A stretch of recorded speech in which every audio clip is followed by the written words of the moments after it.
بخير وعلى خير. مرحبا بكم في فيديو جديد. اذا بخصوص الاستفاده من الدعم الاجتماعي المباشر، في هذا الفيديو غادي نتكلموا على واحد المساله مهمه. بزاف ديال الناس توصلوا بواحد الميساج اللي هو انهم غادي يستافدوا من الدعم الاجتماعي المباشر عبر واحد الحساب البنكي، يعني الحساب ديالهم البنكي مثلا. بخصوص بطبيعه الحال البنوك المعتمده هما اللي كيصيفطوا هذا الميساج هذا للناس. اذا في هذا الفيديو غادي نوضحوا هذه المساله هذه، وغادي نوضحوا واش فعلا الناس كيتوصلوا بالميساج ديال الاستفاده، يعني قبول طلب ديال الاستفاده من الدعم الاجتماعي المباشر. الا كنتي مهتم تبع معايا الفيديو حتى النهايه، لكن قبل ما نبداو ما تنساوش تشتركوا في القناه وتفعلوا زر جرس التنبيهات باش توصلوا بالفيديوهات القادمه ان شاء الله، ودير لايك الفيديو اللي بالا وبارطاجيه باش كلشي يستافد. وما تنساوش تدخلوا عندي لاشين الثانيه ديالي، غتلقاو الرابط ديالها في اول كومونتير تحت هذا الفيديو. اذا نبداو على بركه الله في الشرح. بطبيعه الحال كما ذكرت بزاف ديال الناس توصلوا بواحد الميساج اللي هو مكتوب فيه على انه غادي تلقى الدعم الاجتماعي المباشر عبر الحساب البنكي التالي، وكيعطيك واحد رقم الحساب. بطبيعه الحال هذا ماشي ديال يعني ماشي من الناس اللي مكلفين بالدعم الاجتماعي المباشر، لان مازال ما كيصيفطوش الميساج ديال قبول الطلبات. يعني هذا فقط عباره عن اشهار من طرف الوكالات المعتمده، يعني كيديروا اشهار لو سيرفيس ديالهم او الخدمه ديالهم باش انك تمشي تفتح عندهم حساب او لا يعني تسجل من عندهم في الدعم الاجتماعي المباشر. لان لحد الساعه مازال كيعالجوا في الطلبات، يعني حتى شي واحد ما توصل بحتى شي رساله ديال القبول في يعني القبول ديالي في الدعم الاجتماعي المباشر.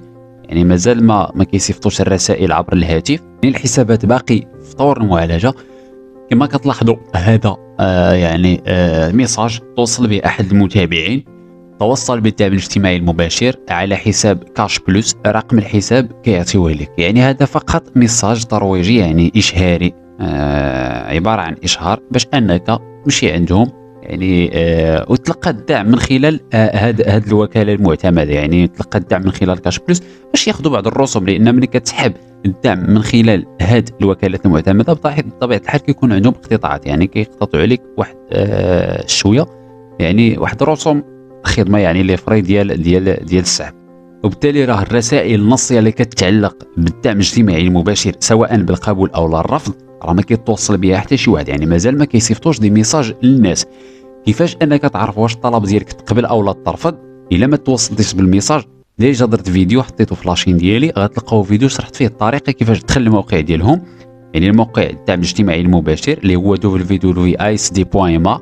كتدخل الموقع، كتدخل الفضاء الخاص، كتملأ المعلومات ديال رب الاسره، وكتدخل الحساب ديالك، كتشوف الطلب ديالك واش في طور المعالجه، يعني اون كور دو تريتمون، او لا ترفض او لا تلغى. وهذه بطبيعه الحال فرصه بالنسبه للناس اللي جداد الاول مره كيشوفوا الفيديوهات ديالنا. ما تنساوش انكم تشتركوا في القناه وتفعلوا زر جرس التنبيهات باش توصلوا بالفيديوهات القادمه ان شاء الله. وبطبيعه الحال دائما اي جديد كيخص هذا الموضوع هذا، يعني الدعم الاجتماعي المباشر، غادي نديروا فيديو وغادي نشرحه لكم ان شاء الله.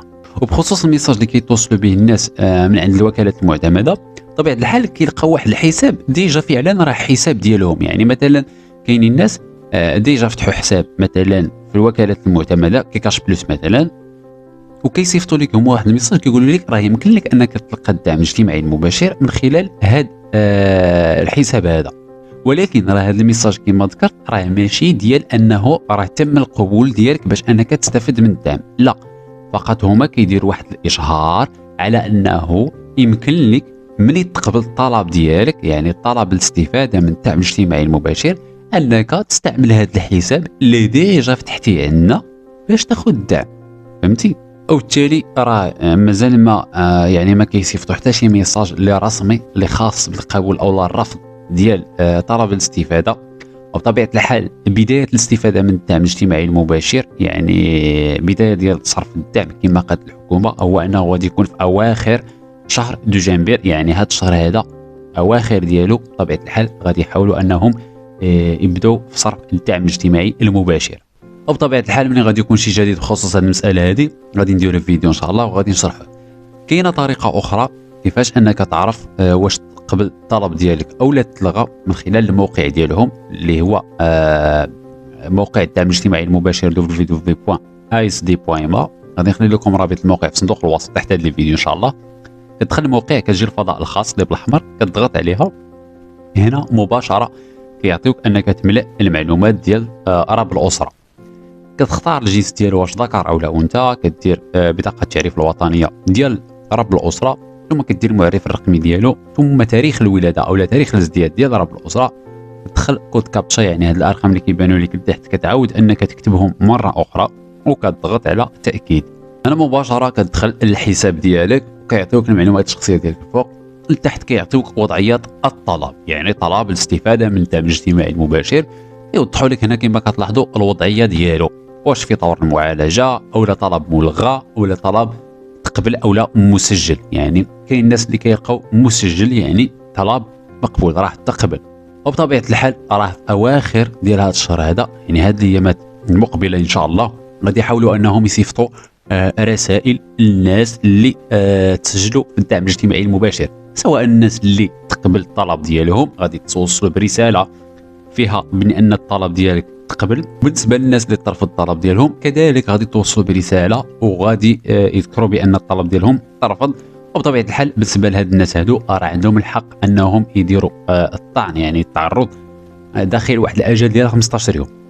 حنا بطبيعه الحال غادي نديروا فيديو اخر غادي نشرحوا فيه طريقه كيفاش انك تقدم بهذه الشكايه بعد ما كترفض الطلب ديالك. اذا كانت هذه هي المعلومه اللي بغيت نبارطاجيها معكم الاخوان. بالنسبه للناس اللي توصلوا دوك الرسائل اللي ذكرنا وهما فقط اشهار، يعني من طرف الوكالات المعتمده كاش بلوس، وافا كاش، شبي كاش، هاد الوكالات كاملين كيحاولوا انهم يديروا اشهار للخدمات اللي كيخدموا. بطبيعه الحال بحال كيصيفطوا لك ميساج كيقولوا لك اودي لو بغيتي تلقى الدعم حاول انك تلقاه من خلال الوكالات ديالنا، يعني ميساج اللي ما كيتعلقش بالمساله ديال يعني رساله ماشي رسميه من عند الناس اللي مكلفين بالدعم الاجتماعي المباشر. مازال ما كاين حتى شي جديد بخصوص المساله هذه، حتى شي واحد ما كيتوصل برساله، يعني مازال ما كيتوصلوش الناس بلي ميساج اللي كيتعلقوا بقبول او لا الرفض ديال طلب الاستفاده من الدعم الاجتماعي المباشر. كان هذا موضوع حلقه اليوم، نتمنى يكون الموضوع نال الاعجاب ديالكم. نتلاقاو في حلقه جديده ان شاء الله ومع موضوع اخر.